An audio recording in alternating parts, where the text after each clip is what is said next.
All right, everyone, welcome to SPBL Media Day 2026. Up first, we have Robert Downing of the Mean Machine. Robert, first question. Obviously, you're getting to run it back this year with a team that won the championship. How do you feel? What is your confidence level going into this season? All right, great question, Chris. We're ecstatic. We're definitely going to run it back this year. We're winning it all. Nate Bryars over here. He's no competition. Anybody else have a question? I'm going to run some stat trivia here. So the question I got for you, Rob, how many team names have been used in the SPBL?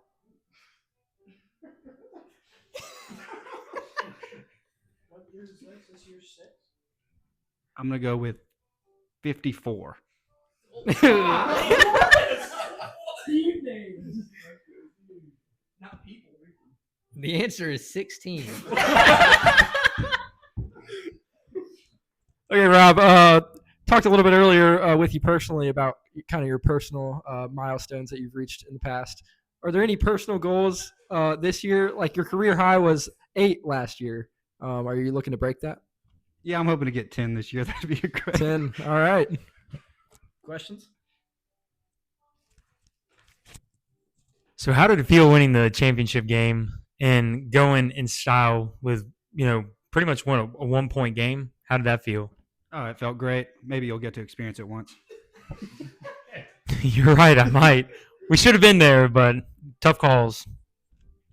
All right, Rob. So do you feel like, y'all won some close games in the playoffs last year. Do y'all feel like y'all won a what would be described as a Mickey Mouse ring? Do you feel like, you accidentally won that championship or what? Not at all. I mean, a win's a win. I mean, just because it's close, there's some great teams in this league. I don't think this is a Mickey Mouse league. Yeah, we saw Nate Smith. He missed the playoff game, and so you didn't have to play the best team in the league at all in the playoffs. The team that beat you by 20 points. So do you feel like that is a reason that you had a Mickey Mouse ring? No, because anybody can win any Sunday. Anybody? Chris, you got one? Sure, yeah. So, Rob, is there any part of your game that you're looking to expand this year? You gonna have better ball handling, better shooting? Anything in particular? I'd like to pull up from 3 more often. I think. From 3? Have you been practicing? Not at all. Wonderful. Can't wait to see you on the court, man.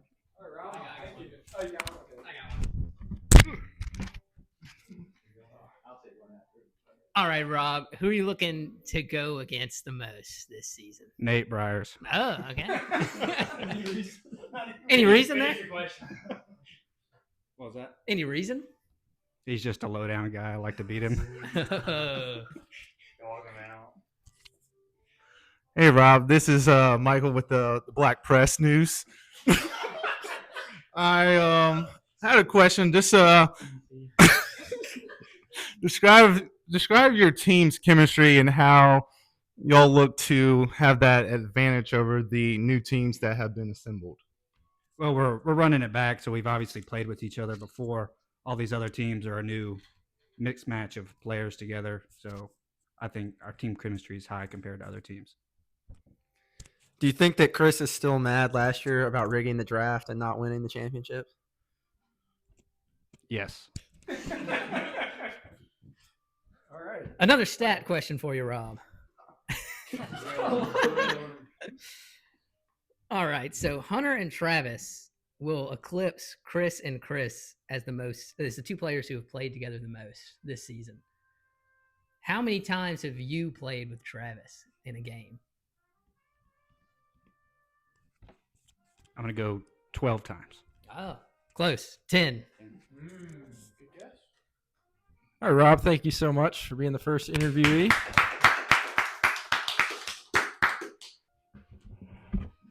Hey, Alan, Chris here.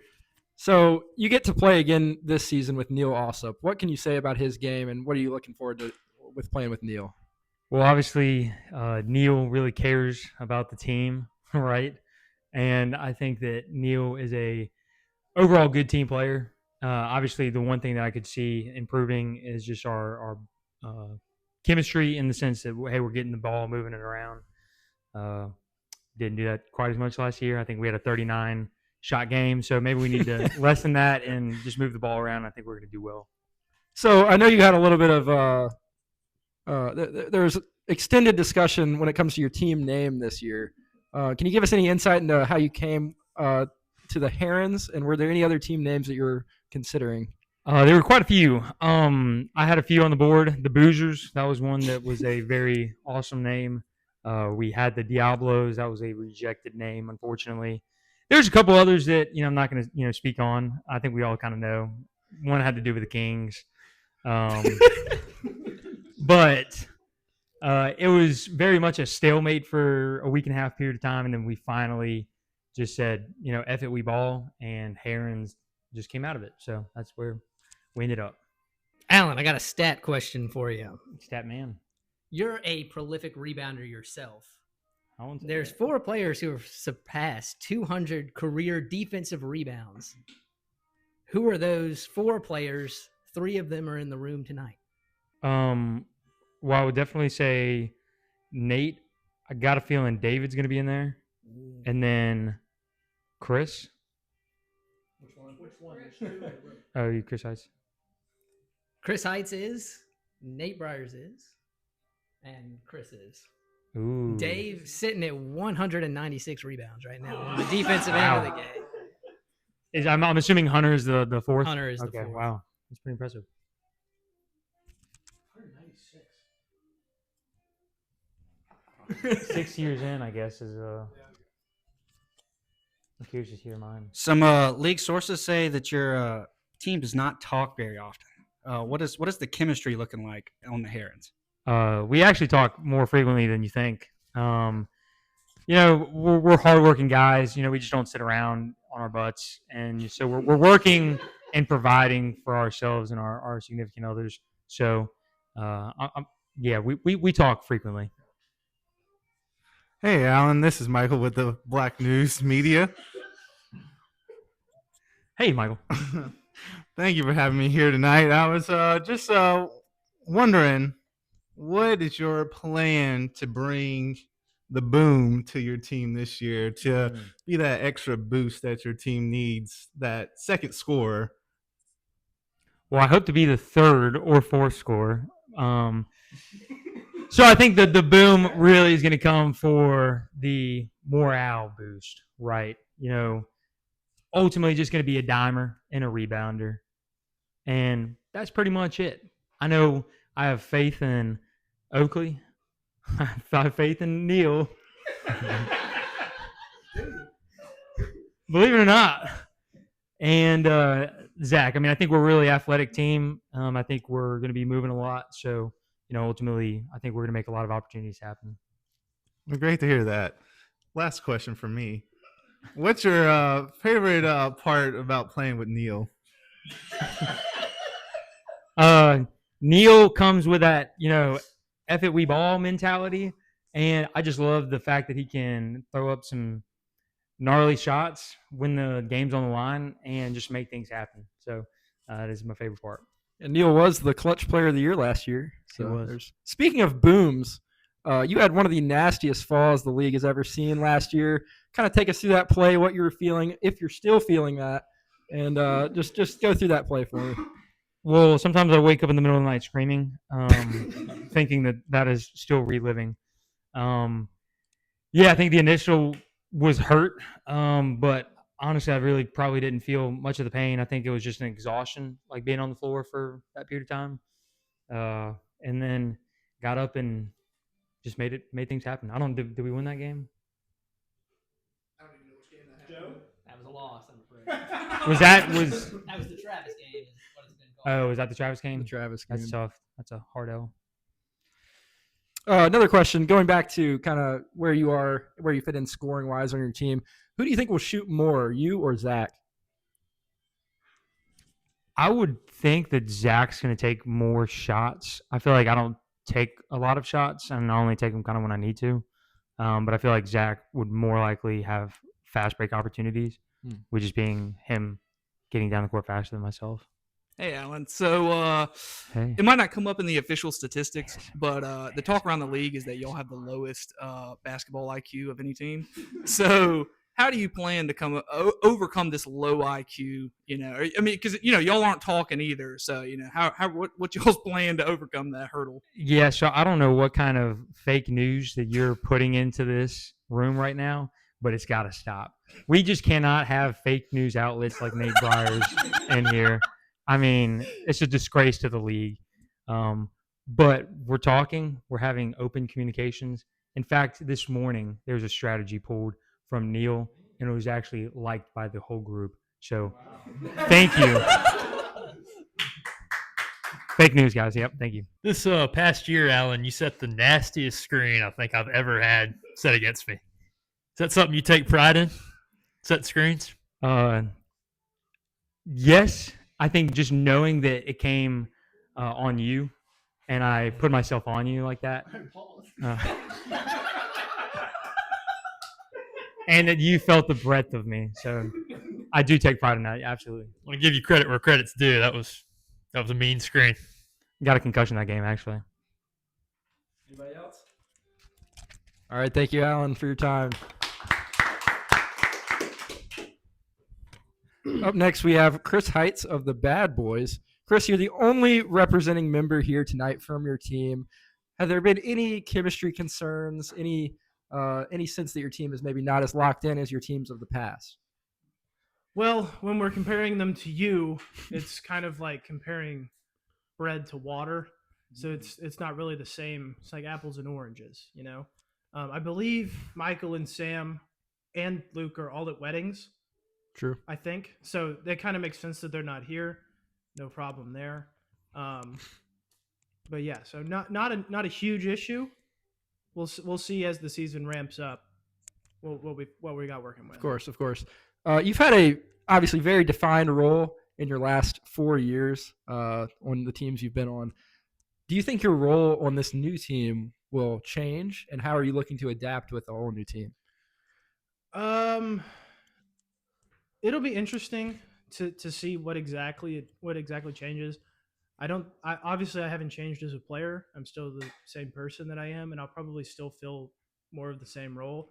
I do see myself probably taking more shots because while yes, Sam is probably going to be the main scoring threat, I don't really know all that much about Michael's game. I don't know what he's got in his bag. He might have a deep bag. It might be very shallow. We'll find out soon. And also Luke doesn't particularly shoot that much. So it'll kind of be is it on me to shoot more or will Luke shoot more? It'll just kind of we'll have to figure that out as we go. Oh gosh. Thank you. Here comes a stat question, Chris. I did pretty well on these last year. Okay. You lead the league in 2 statistical categories. That's going to be steals and fouls. Yes. What other player is in the top 5 in both steals and fouls? Ooh. Are we talking total? This is Like totals. totals. I would guess probably Chris as well. You would be correct. The 2 Chris's. And I've got a question. I'm a little surprised on the fouls, though. That's a little bit of a surprise. But Dirty player. That's what we do. yeah, I guess that's fair. I was interested in your team name. Who? So that was mostly Sam Satterwhite. Gotcha. He kind of I initially came up with the name, but he kind of had the vision for it. He wanted to be the scrappy team, kind of like the Scrappers were of the past. And whenever he was talking about that, I was like, well, there are the Bad Boy Pistons, and I found that they were called like the Motortown Bad Boys. I'm like, oh, that kind of sounds like Mobtown, and that's where that came from. Mhm. I thought it was kind of clever. And then Good we chose name. black and gray because the Spurs are my favorite team. So Good name and good branding. yes, Hey. real news outlet.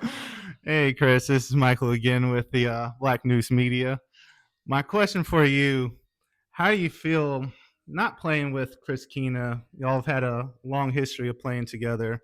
How is that, I guess, affecting your morale, or how are you feel going into this season without having Chris, your main man? I appreciate the question. It's a little saddening. Like, we've been doing this, 6 years now? And every year has been with Chris. We've had a lot of highs, a few lows, and like we've literally played together since we were like 15. So it's a little bit weird, but it doesn't change the fact that we're still playing basketball, and that's what really matters at the end of the day.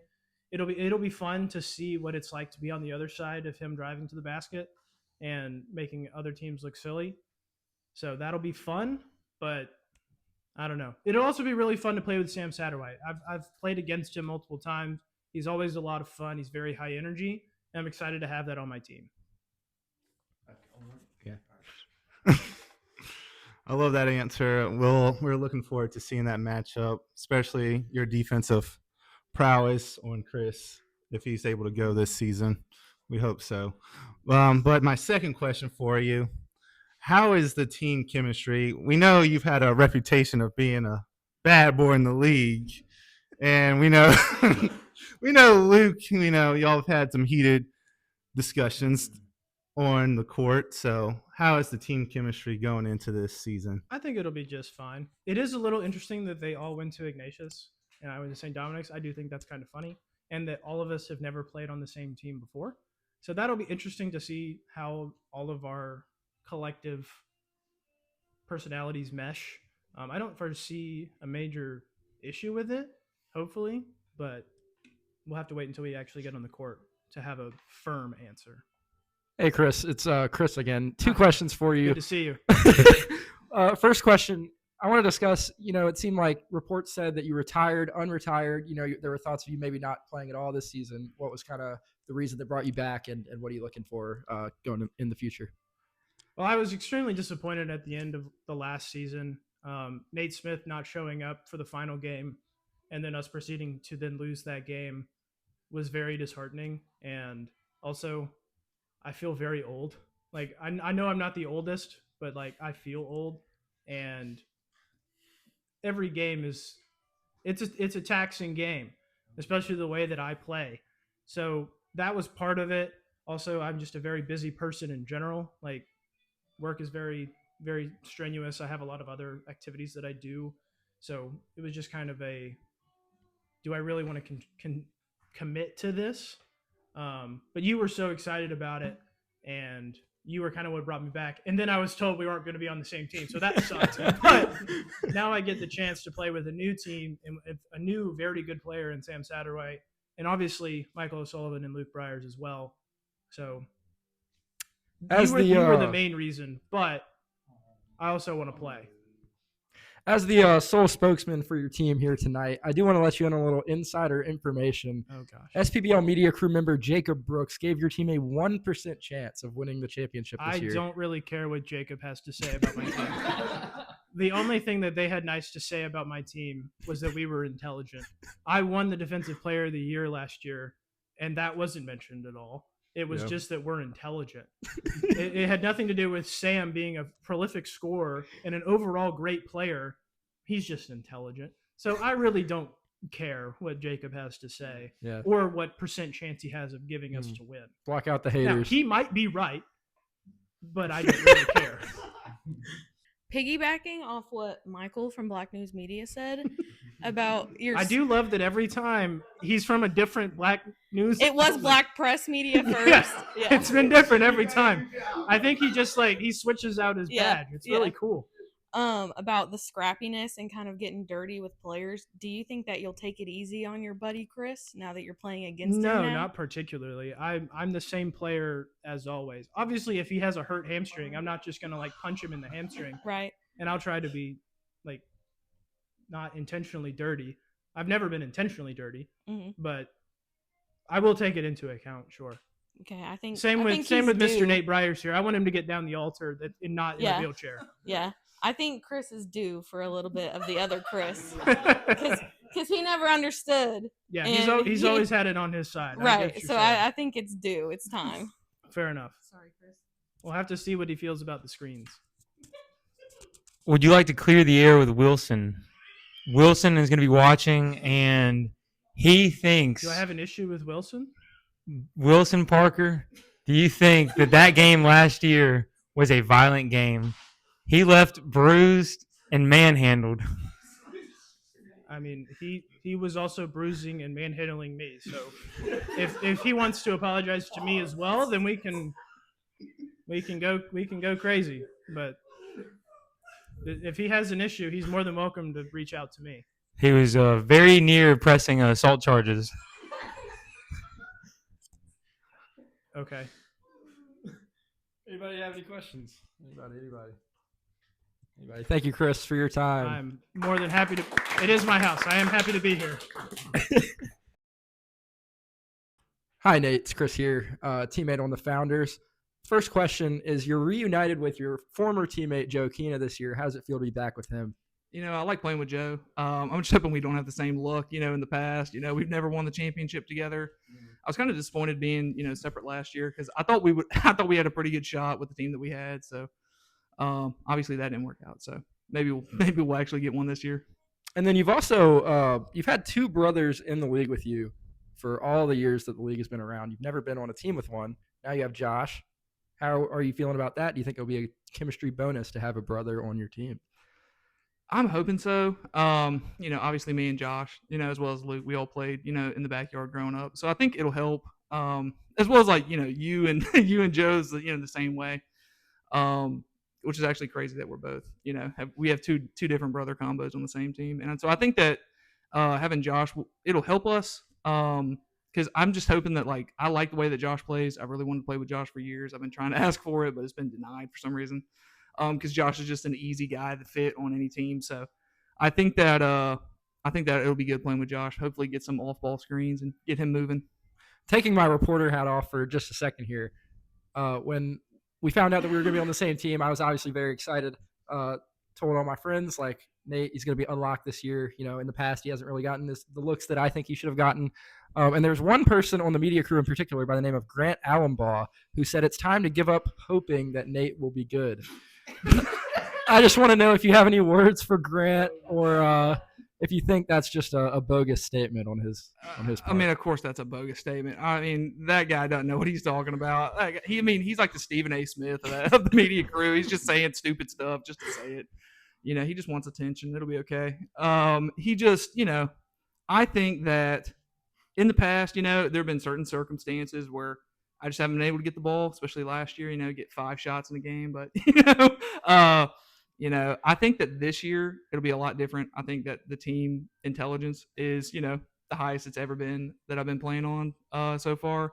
In the past, I've been trying to come up with game plans. People don't really listen to me.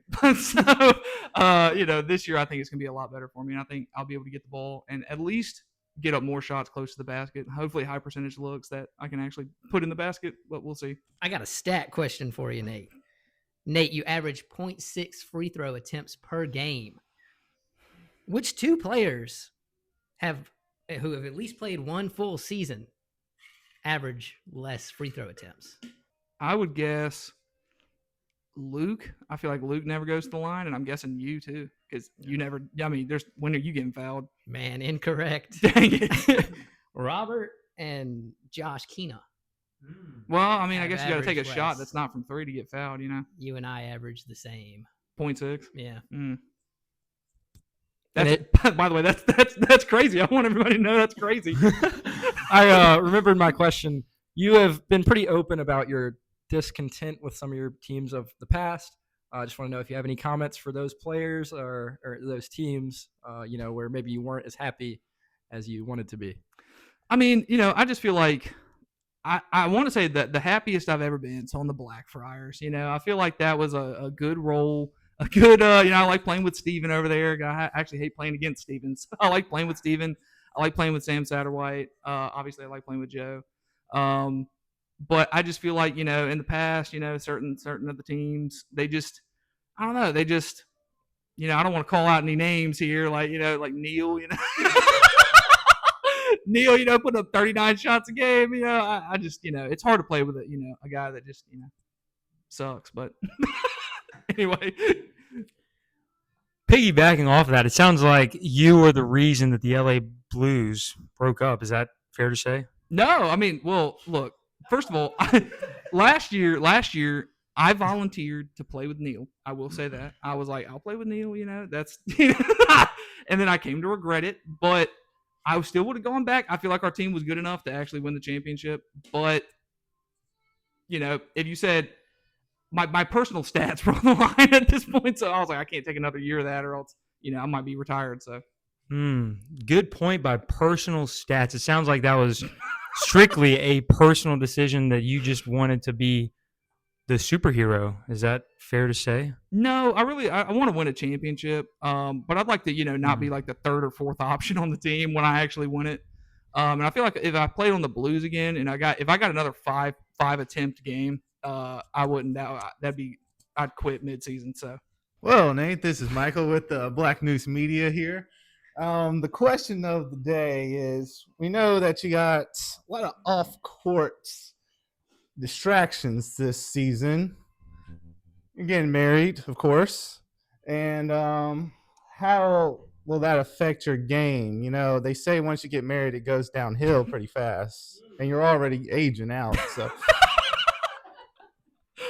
how are you feeling? I mean, hopefully, I don't instantly get married and then midseason just tank. But I think that I'm actually really busy this summer. That is actually something I'm concerned about. That I won't, be like locked in as much as I have been in the past about preparing like mentally for each game, watching the games, because like that's something I would do is I would always like try to watch the games whenever they would come out, see the tendencies of the other teams and the other players that were in the league.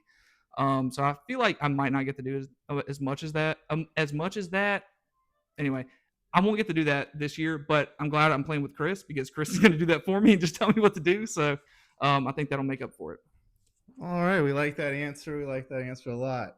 We know that your buddy Michael got a lot of hate going on playing with Chris, and the league's wondering, do you deserve hate for wanting to play with Chris this season? Well, hold on now. It's not like I'm demanding to play with Chris. That's not what we heard. We heard. No, I would have played on any team. But I will say, I do think that me and Chris are going to be a formidable duo. I think that's actually going to work out very well. Hopefully, it's going to work out better than you and Chris. Michael didn't think so. You drove him straight into retirement, but. So I think that I'm thinking that hopefully it'll just on a personal level I won't be retired after this season.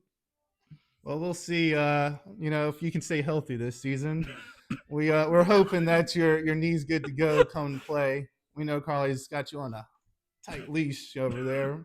You gotta make it down the aisle. So we'll love to see you. We love watching you play. Yeah, first, I want to go off that and talk about your injury designation, but I can't let it slide that you are dressed for the occasion tonight. We appreciate the suit, and it looks good. Thank you. How are you feeling going into week one? You're listed as probable with a knee. What can you tell us about your injury? Well, I just, I was trying to hoop the other night, and it just, I don't know when it happened. I don't know if I jumped up and I came down on it wrong, and it just, but afterwards, I was telling you, I was dying. We played just a little small pickup game, and I was just, 2-on-2, and I was dying after that. So I'm hoping this season we come into a little bit better. I know, some of my teammates have been working a lot harder than me to actually get prepared, in shape. So, but I'm hoping that this knee problem goes away because right now I can't even bend this thing back further than what it's at right now. Your career has been defined by many in the media as that of a perennial loser as far as it comes to this league. Are you willing to go into like the rest of your career and even let's say like with the wedding coming up, is the wedding worth going in as an all-time perennial loser in the league? Look, first of all, I want to say get the stats guy right there to pull up. There's no way that I've lost more games than I've won in league history. Like the last two teams I was on, we had pretty good records both seasons. So I will say I think that and especially after this season ends, we're going to be obviously really good this year. I'll be known as a career winner after this year. So, and then lastly, with Chris having some Mickey commissioner allegations in the past, you being a very vocal member of the board, can the rest of the league be sure that it's not being rigged against them from the back office? Dude, I didn't even hear about he would send me a text like once a month going, "What do you think about these?" And that's all it was. I wasn't even involved this year with the team making process. So I just got told what team I was on, just the same as everybody else. Got another stat question for you. Oh, no. All right. You recently eclipsed 300 career points. How many players in the league have done that as well? I'm just gonna go with. You just want a number, not who they are. Just a number. I'm gonna go with 7. Oh, 8 was the number. Chris, Garrett, Nate Smith, Neil, Hunter, Josh Bryars, and Sam Satterwhite, and yourself. Dang. Wait, so there's 3 people on that list that have all. All on that same team. Yeah, remember that, guys. Doesn't sound like you're gonna be the second. Nate, lastly, to close it out, I know you always like having a platform, so I'm just going to give you the opportunity now to call out or say anything that you feel like saying before the season starts. All right, these media guys, these guys are goons. I don't know where y'all got. I don't know where they came from, but they don't know what they're talking about. Especially that guy Grant. I don't know what his problem is. Like, I don't know why he likes me. He just To be clear, he doesn't like you. no, sorry, I misspoke. Yeah, no, he absolutely hates my guts. I don't know what I did. I don't know what I said to this guy. But he, you know, at the end of the day, he's a dork, so I don't care what he says.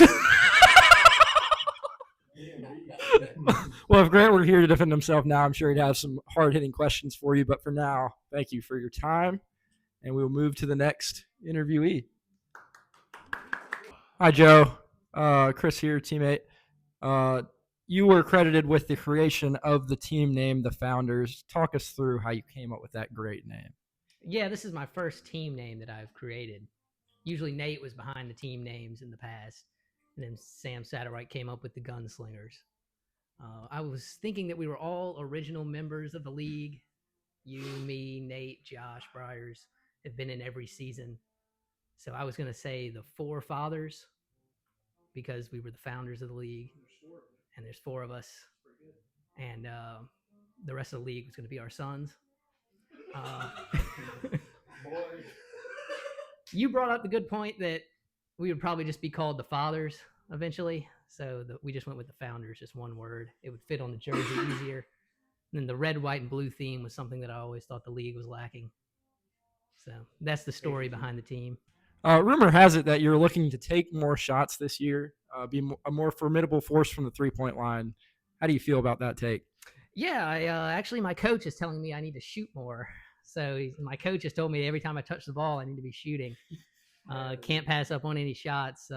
He's a successful guy. He's won over half of his games, been to a few championships, won 2. So good coach. I'll listen to him and try to get up some more shots this year.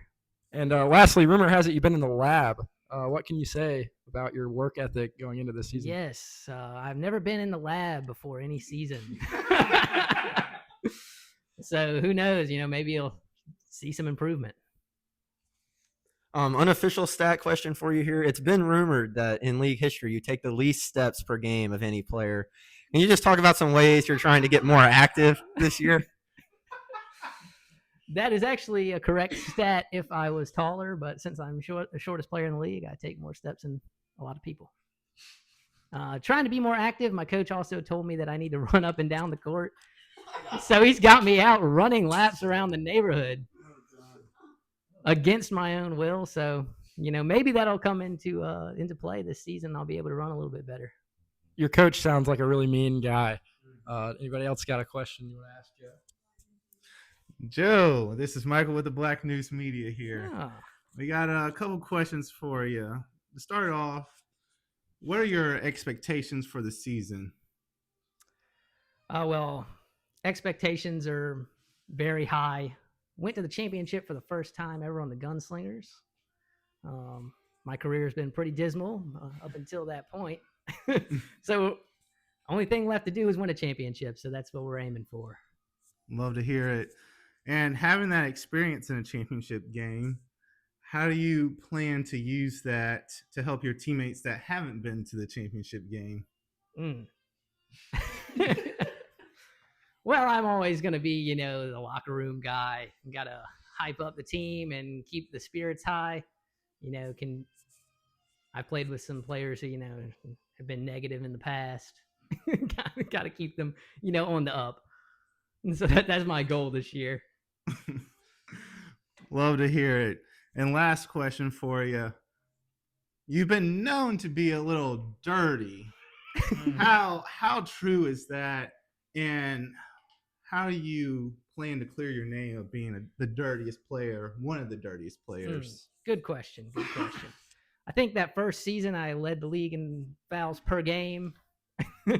Unfortunately, probably hurt me more than anybody else. But since then, I've dialed it back a little bit. My coach, though, this year has told me we have to be physical, so maybe it's getting worse. Who knows? Thank you, Michael. We love to see your organization out here always. So, do you think that the coach telling you need to be more physical is that he knows you are going to be the third man on this team? Yeah, I'm thinking the fourth man role is Fourth man is beyond your status now. We know we have a clear fourth man in this room.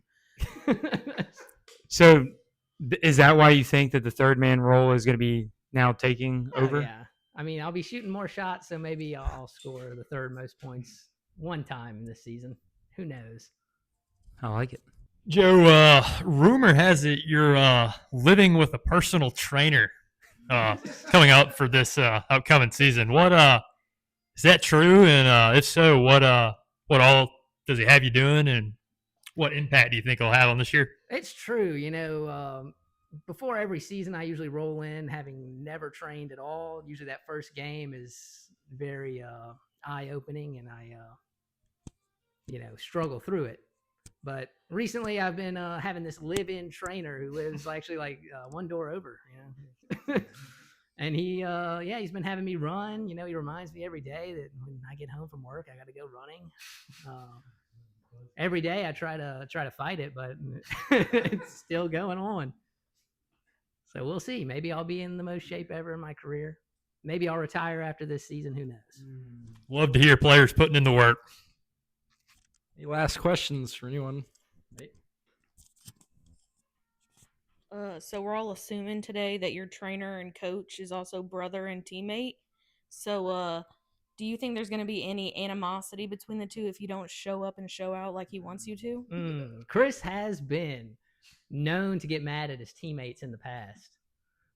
He, in fact, says that he cannot even play with David because of this. And he's also said that about Zach as well. So, I think it'll only bring the intensity, bring the fire. His teams have always been successful in the past, and I think that's because he cares the most about the league. And going off that as well, do you think there's going to be any silent car rides home afterwards? There has been in the past when we were on separate teams.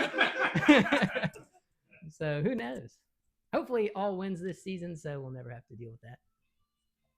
I've heard several of the other, I'm going to say, boomer age people in the league talk about retirement after the season. Is that on the landscape for you? Is this a kind of a championship or bust season for you? I've been in a perpetual state of retirement. After the end of every season, some of my colleagues who came in at the beginning, aren't with us anymore in the league. They've retired. They've given up on the run. So it's always there in the back of my mind. We'll have to just see year by year how I'm feeling. All right. Thank you, Joe, for your time. Thank you. So, Chris, do you have any clarity on the breakup of the LA Blues? Because that was a breaking news event to, I think, a lot of people. And do you have any clarity? Obviously, we have the Mean Machine that's still here. The LA Blues could have come back. They were making a good run through the season. Can you clarify what happened there? Sure. Putting on my commissioner hat for a second here. We always like to, keep a little bit of continuity in the league as much as we can. It keeps people from having to buy a new jersey every year. And the Blues were on a short list of teams that we thought it would be fair to keep together because they had a lot of success and they seemed to mostly enjoy playing with each other, except for one player who did, to be clear, say that he was okay playing with the team again. So he did not say that he did not refuse to play with the Blues again, but we figured for sake of fairness, it would be best to split up the team. So the commissioner had broken up the team because he was in fear of his championship runs being broken. Is that Fair Not assessment? exactly. More What it accurate, sounds like. More accurately, the commissioner was very interested to see what Drew would do in a team with running a team by himself, and that was kind of my thought process. I wanted to really unlock Drew this year after a great season. With Oakley being listed as a superstar, how do you see that dynamic working? Because you're saying that Neil is going to be the primary. Well, does the tenure that he's had cause him to be the primary, or do you think the superstar status of Oakley makes him the primary? It's a great question, Alan. And I think the way the Herons are constructed, it's pretty obviously a two-man lead. And they have two guys that shoot a lot, and they have two guys that probably won't shoot a lot. So we have two guys like an A and a B, but you can almost see them as a 1A, 2A type of deal. I think Neil is always going to shoot a lot of shots, and Oakley's obviously like one of the best players we've ever seen. So they'll both be good. And then they have two strong defensive role players to fill in the gaps. Chris, this is Michael with the Black News Media. We're happy to be representing here tonight. Question for you. Going into this season, rumors have it that you're dealing with a little injury. Can you explain a little bit on how you're feeling about it, what percentage you're feeling like you're at right now? Yeah, I've been battling this injury for like 3 or 4 months, all the way back to February. And honestly, it just hasn't really seemed to get any better. It's one of those injuries that like just keeps coming back no matter what I do. I have not full on sprinted. The last time I did, I tweaked it. So my strategy going into the season is kind of just never sprint, which hurts me a lot because that's kind of my thing is my speed. So I'm going to have to do some adapting and hope that I don't tweak it again. But I have a contingency plan. As always, if I go down, we have players ready to step up for my team. Well, we do hope that you're able to get back to 100%. We love your game. We love what you bring to the league as well. Thank you. We know you got some new additions to your team, and we hear that you're really looking forward to playing with Nate. What's kind of like your strategy of bringing out that dog in him, get him barking again? Yeah, like Nate said earlier, he just didn't really get the shot opportunities mostly that you would expect from a guy of his caliber on the previous teams he was on. And I've been telling him this, since we found out we were going to be together. Every time Nate's on the floor, it's a mismatch. And then I already like creating mismatches with switches on screens. So the whole time I'm playing, I'm going to see Nate down low, and I'm going to think, wow, we're going to get a good shot no matter what if I just pass it to him. So I think Nate's going to love playing with me because I'm always going to be looking his way. Love to hear that, and I know Nate's looking forward to playing with you. With your ability not to be able to run fully right now and some stamina issues going on the team, do y'all think that you'll be slowing the pace down for these games and kind of running more of a half-court set instead of full-on getting those fast break points? Yeah, definitely. I mean, the Flamethrowers, we had the fastest pace probably ever of any team. So I definitely expected to go down from that, but probably lower than league average this year on the pace, which isn't a bad thing. Nate's also a great outlet passer. So if we just get people down the court, Nate might not even have to run. I don't know if Joe's making it down the court, but I think we'll be able to adjust for our lack of stamina. And we've also been, like I said before with Joe, in the lab working on that stamina. So we may surprise some people this year with our pace. All right, Chris, I got a stat question for you. As the commissioner, let's see how you know this one. How many players have played in the SPBL total? Okay, do you want me to really think about it, or should I just? Yeah, you can take about 30 seconds. Okay, let's see.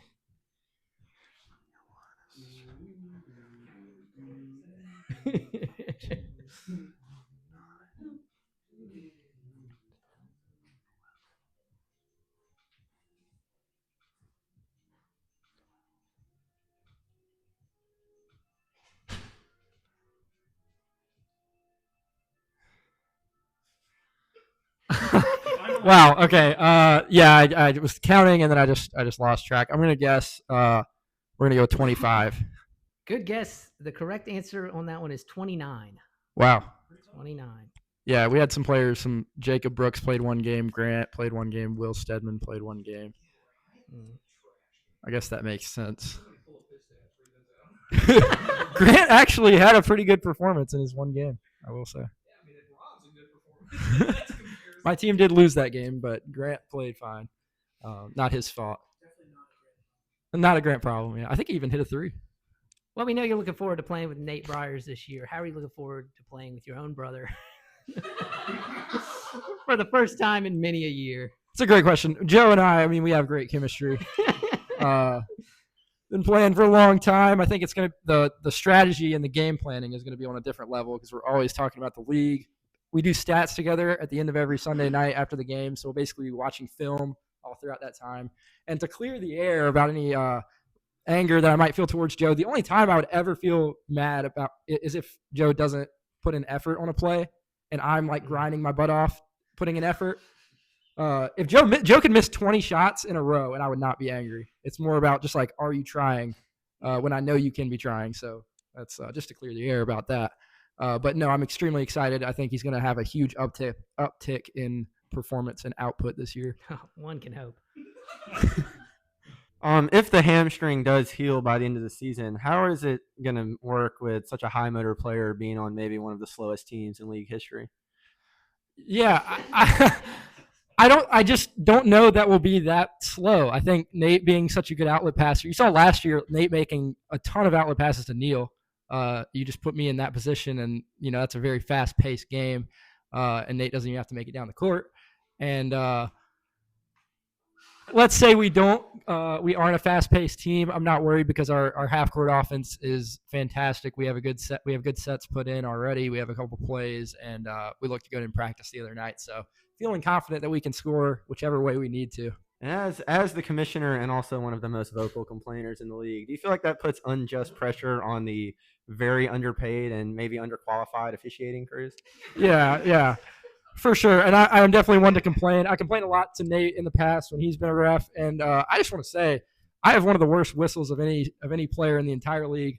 I don't know how I don't get to the free throw line more. I'm the only person who consistently attacks downhill, and there's times where I'll just airball a layup because somebody slapped my arm. I'm not just airballing a layup; my arm got slapped, and I just can't help myself. I have to complain when that happens. But yeah, no, I mean the refs, they go through a lot. I'm a ref every single game, so I know how it is to get yelled at a lot. I think we just need to make sure that we uphold the quality and consistency that we expect. As long as it's consistent, I think it's fair. As soon as one person starts calling a lot more fouls, then it gets a little more uneven, and then I could see how you would complain a little bit more about that. But as long as we're consistently calling or not calling, I'm okay with the league and the refs. Chris, we're back again with Michael. I'm from the Black News Media, Of course. But question I had for you that I kind of just thought of: is there anyone that you kind of want to call out, or add a little fuel to the season, a little fire, gasoline, lighter fluid, whatever you're thinking? Sure, yeah. Week 1, we have the Vanilla Thrillas, pretty highly rated by the media crew, and I think they're the worst team in the league. I'm just going to say that now on the record. And we may lose week 1. You never know. But I think on paper, they don't have the size necessary to hang with these other teams. So we'll see how that turns out. I'm ready to go against them. Love to hear it. And we know you're pretty confident on offense. How are you feeling on the defensive side? There's a few matchups that may not go, but you have a giant down low. So yeah, that's a great question. I had 1 year where I was Defensive Player of the Year. I'm looking to bring that back. And be known as like a good defender. I'm definitely capable. Usually I'm just like either lazy or tired. So I'm bringing back the full effort on defense. And then, like you said, if anybody ever gets around me, I just have Nate Waiting, who averages the most blocks every single year in the league. So fantastic defensive setup we have going. I'm definitely going to be taking the best player every single night. And I want people to know that I'm coming on the defensive end. And I'm going to win Defensive Player of the Year again, hopefully, if I can. Another stat question for you. Oh, boy. You're the only player in league history to average 30 points a game in a season. How many players have scored 30 points in a game? Okay, let's start from the top. Shout out Luke Bryars, 34 points in his debut. People seem to forget the level of player that he is. A lot of respect for Luke. Wow. Alan said was, if you didn't pick that up on the camera. I want to say Josh had 29, so not him. Garrett, of course. Sam, Jack. This is other than me, right? So not including me. Just total number. Okay, How many? okay. So Okay. 5. Jacob Brooks had high 20s. Neil definitely. Drew? No, probably not. I'm sitting at 6 right now. Just make sure. Logan had 40 something in a game. Nate Smith, that's 8. He had 49. yeah, he's doing it right. Make sure I'm not do a quick scan to make sure I'm not forgetting anyone. I'm gonna say 8. 8 is right. You named them all out. Nice.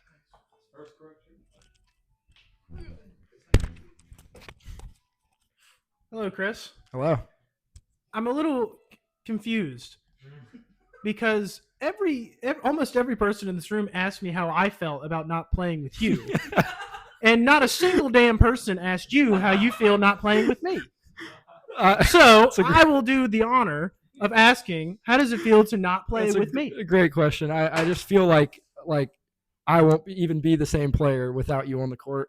Because that's like the level of chemistry we have. It's almost like we're the same, sharing the same brain, and everything that I expect in players, you already have on lock. So I feel like I'm going to struggle, especially initially, getting used to not having you there. So obviously, like you always had my back. Anytime I did something bad, let up a player on offense, and you were there to back me up. So I'm gonna struggle without you, and then going against you, I've heard is, not fun. So that'll be interesting in week 2.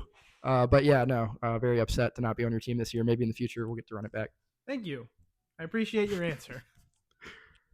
I have a question. Oh no, you go. I'll be last. So piggybacking off of Steven's question about the officiating, some people think that Sam Satterwhite might be the worst ref Wow. in league history. Some people say that he calls fouls that don't exist. So are you worried about the reffing situation going into this season with the amount of experienced refs that we have right now in the league?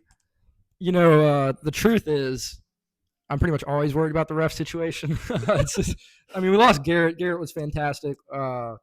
It's never been good, but we make do with what we have. So yes, I'm concerned, but I know it'll work out, and we'll make the right call. Like, it's a physical league. People get away with a lot of stuff, and that's not the worst thing. There's worse things that could be, around in the league. So I'm expecting, physicality and not a lot of calls, but that's just what we've come to know with the SPBL. So there was a lot of talk last season about the gym status. Are we getting AC? Is AC occurring this year? We won't have to die. That's a great question. Currently, yes, the AC is working. They do have a problem with turning it on. They said that last year. So we're gonna hope that it's always on when we get in there, which it should be. If not, we'll have to go to the old bring your own fan route again, which was terrible. But no, it should be fine. And Father Pat is always gracious to give us the gym, and we appreciate him greatly. Shout out Father Pat.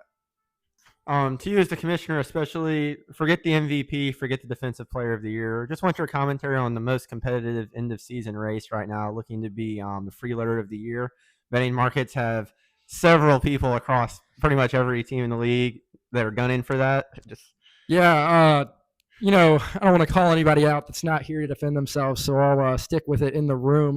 Robert Downing has been known to skip out on task and not do anything for the league, and that's a problem. And he might be a front runner for freeloader of the year right now. I'll accept it graciously. Hey, you might not be getting the invite back to the league next year. I heard that's a side effect of winning the award. All right. Thank you, Chris. Thank you. David, first and foremost, the media crew wanted me to ask you about the team name this year, the Vanilla Thrillers. Where did that come from? Who was behind that name? Drew came up with that name, and everybody agreed. Thought it was a good name, and we went with that. It was pretty quick process for coming up with the name, and getting the jerseys and whatnot. It wasn't too big of a deal. Hi, Dave. Chris here. With a member of Black News Media here in the crowd tonight, I would be remiss to not bring up your past and your history. Your controversies that the media crew is always always starting to bring up. And going off of the name this year, it seems like maybe as soon as those allegations were dying down, you kind of revamped them with your team name. So I just want to know if you can comment and clarify where you stand right now. Oh, I mean, I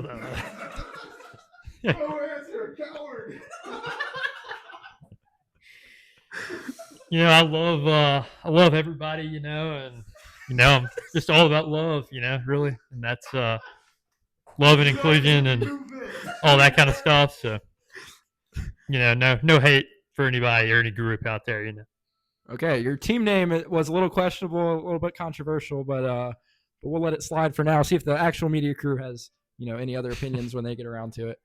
So one of the things going into the start of the season is the Vanilla Thrillers are a small team. You are the big man.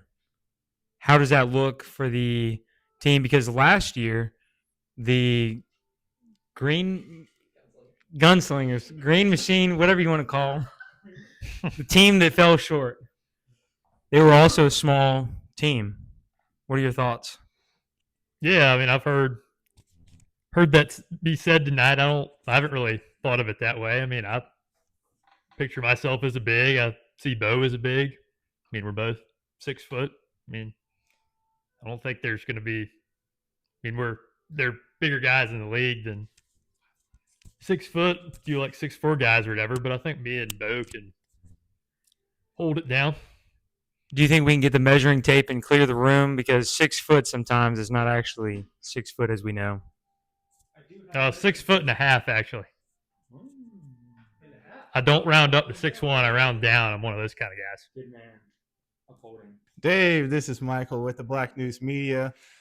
I'm kind of getting some slack back from the media right now. They're not liking that I'm talking to you, but I know you personally. I see you at church on Saturdays, so I know you got a good heart. And the question I have for you, have you done any praying about your team? Have you have any worries or concerns of any fears going into the season? No, I was actually pretty excited for my team. I know Chris called us out tonight, but I mean, Drew, he was very impressive to me last year. Bo, former McGill basketball player who I played with last year, is very good. Brendan, not really sure what his game is like these days, but he was good back in the CYO days. And then you got me. I feel like that's a pretty good squad there. Good. We're looking forward to seeing you out there on the court.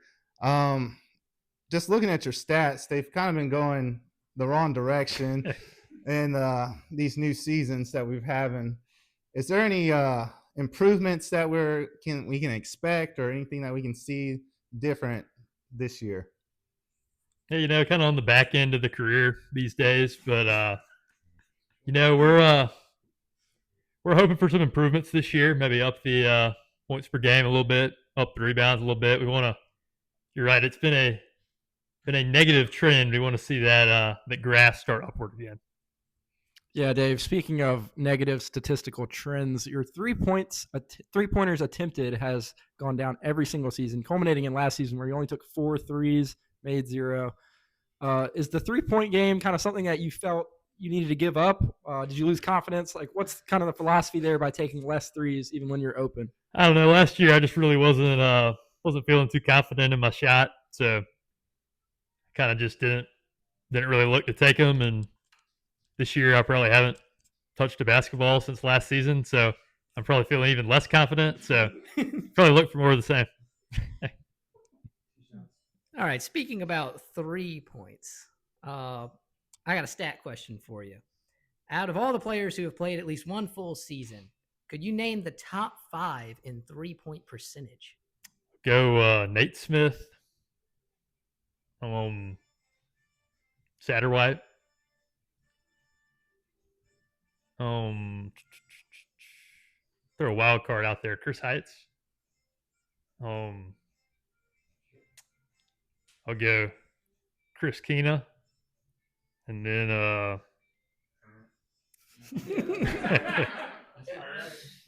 I'll go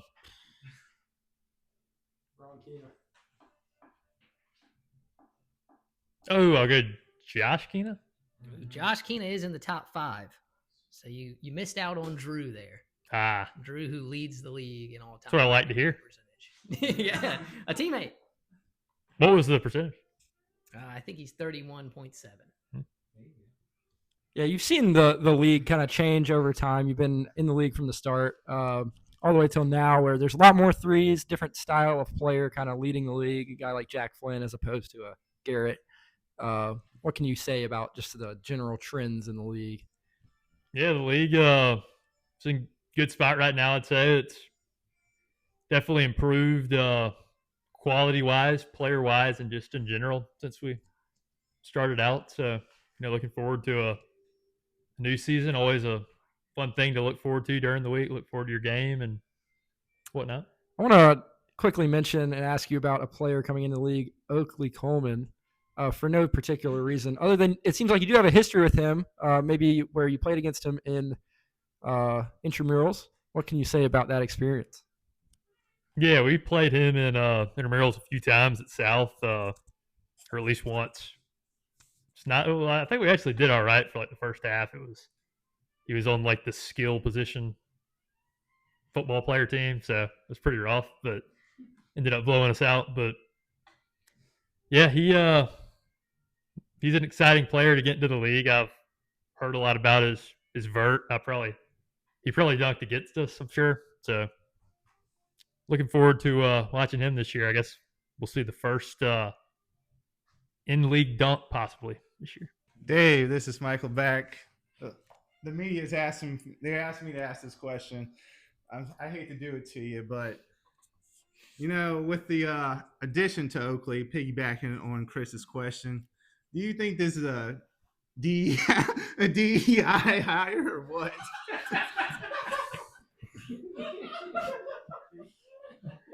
We'll say the league's kind of lacking some diversity. So, maybe so. I don't know. You have to talk to the commissioner about that one. Well, we do like a representation on this area. I mean, we don't want them taking over the league, do we?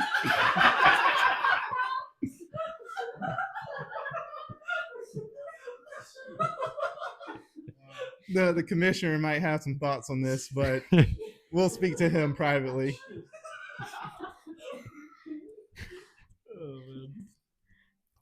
I got another stat question for you, David. The two Chris's, they lead the league in games played. Could you tell me the third player on the list? Me. Yes. They have 31 and you have 30. You've only played 31 times. That's crazy. It feels like a lot more. All right, David. So last year, I know you played with Bo. He seemed, like he really responded to Sam Satterwhite dogging him out. Just that's what really motivated him to keep trying out there. Are you going to have to take that role this year and having to scream at Bo to get up and down the court and do what you want? Is that part of your game plan going forward? No, I hope not. I think people were telling me that Satterwhite used to scream at me too. I never took it that way. I never took it like in a bad way. I think that's just the kind of player he is. I don't think Bo needs any extra motivation. I think we'll all be fine, self-motivated. Maybe a vocal leader will step up. We'll see. Dave, last year defensively, you took on some notable matchups: Wilson, Parker, Jack Flynn, to name a few. Do you expect more of the same, taking on some of those high echelon players this year on your team? I hope not. All right, Dave. Thank you for your time. And with that, we will conclude SPBL Media Day 2026. Thank you, everybody.